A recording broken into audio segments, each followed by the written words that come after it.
Est-ce que vous avez vu passer ce personnage? Voici Luce, la nouvelle mascotte du Vatican pour le Jubilé 2025, prévu en décembre prochain à Rome. Luce, qui veut dire lumière en latin, la mascotte emprunte son look à la culture pop manga. L'intérêt de la mascotte, c'est que les gens peuvent y projeter différentes choses. Certains peuvent y voir des significations que d'autres ne verront pas. Et c'est tout l'intérêt de ce personnage, c'est qu'elle stimule la créativité, l'imagination, les détournements, les mèmes sur Internet. C'est compliqué de définir Luce, parce que précisément, c'est un personnage qui est fait pour susciter l'imaginaire. Et c'est aussi la manifestation d'un renouvellement générationnel du clergé. Les prêtres qui aujourd'hui ont 30 ou 40 ans dans l'église catholique, ils ont vu Dragon Ball Z quand ils étaient enfants, et parlent aux catholiques qui ont grandi dans cet environnement baigné par les dessins animés japonais et par cette esthétique. Le créateur de Luce, c'est l'artiste italien Simone Legno, connu pour ses dessins colorés très pop aux influences japonaises.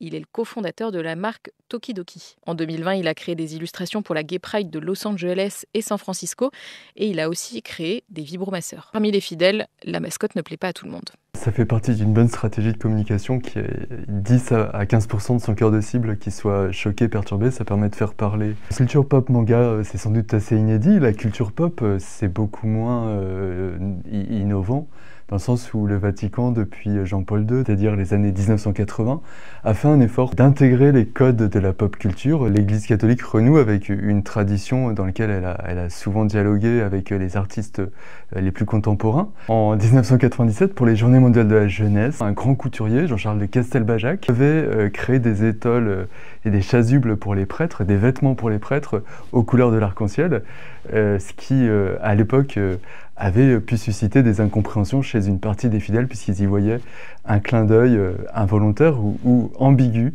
au Rainbow Flag. Jean-Charles de Castelbajac a dévoilé ce 9 novembre de nouveaux vêtements liturgiques pour la réouverture de Notre-Dame de Paris début décembre. C'est-à-dire être employé, être appelé par l'Église qui a demandé à Michel-Ange de faire les fresques de la chapelle Sixtine, qui a une tradition artistique absolument exceptionnelle, qui a une profondeur historique assez inédite pour les institutions, c'est vécu par un certain nombre comme une consécration. Par les catholiques et traditionnellement, pour chaque jubilé, l'Église produit une œuvre. Par exemple, en 1650, ils avaient fabriqué ce fauteuil de zinzin. En 1950, il y avait cette majestueuse porte en bronze. En l'an 2000, cette cloche complètement folle. The bell of the Jubilee given to John Paul II.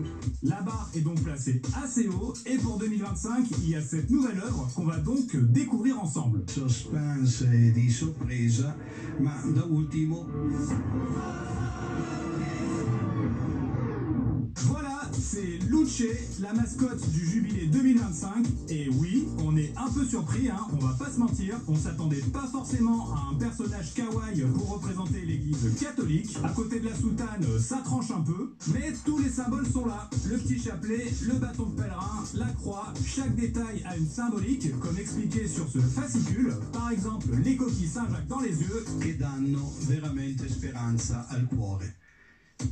Ok, soit, mais nous, on reste choc-barre de la DA qui tient plus de la Japan Expo que de la Basilique Saint-Pierre.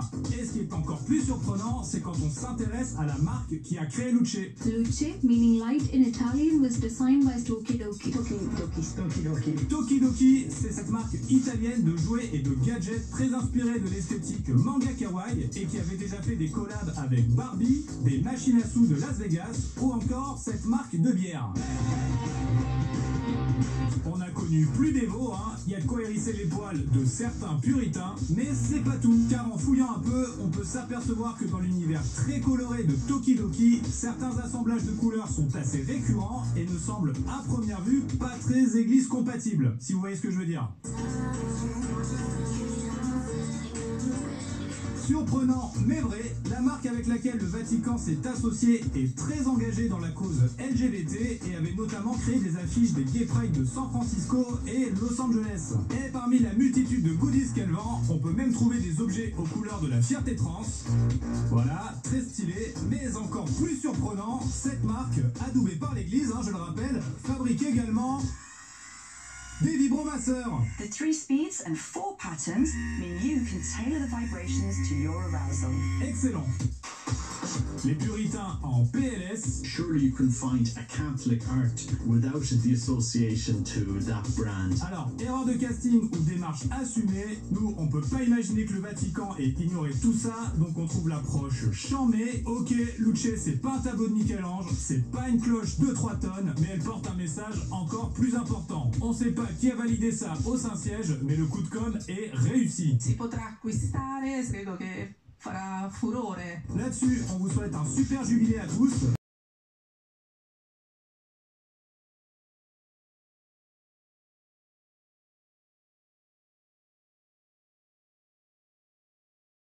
Le jubilé, dans l'Église catholique, est une année de grâce et de pardon, marquée par des célébrations spéciales et des indulgences. Traditionnellement, un jubilé est célébré tous les 25 ans, mais des jubilés extraordinaires peuvent être proclamés en cas de besoin particulier. Le concept trouve ses racines dans la Bible, notamment dans le livre du Lévitique, chapitre 25, où il est question d'une année de rémission des dettes et de libération pour les opprimés, un symbole de miséricorde et de renouveau spirituel. Pour les catholiques, le jubilé est l'occasion de se rapprocher de Dieu, de renouveler sa foi et de recevoir des indulgences, c'est-à-dire la rémission des peines temporelles dues au péché déjà pardonnées. L'un des événements les plus importants du jubilé est la porte sainte, qui est ouverte dans certaines basiliques majeures, notamment la basilique Saint-Pierre à Rome, et symbolise l'entrée dans une période de pardon et de grâce. Le jubilé peut aussi inclure des pèlerinages, des prières et des œuvres de charité. Le dernier jubilé ordinaire a eu lieu en 2000 sous le pontificat de Jean-Paul II, et le jubilé extraordinaire de la miséricorde a eu lieu en 2015-2016 sous le pape François.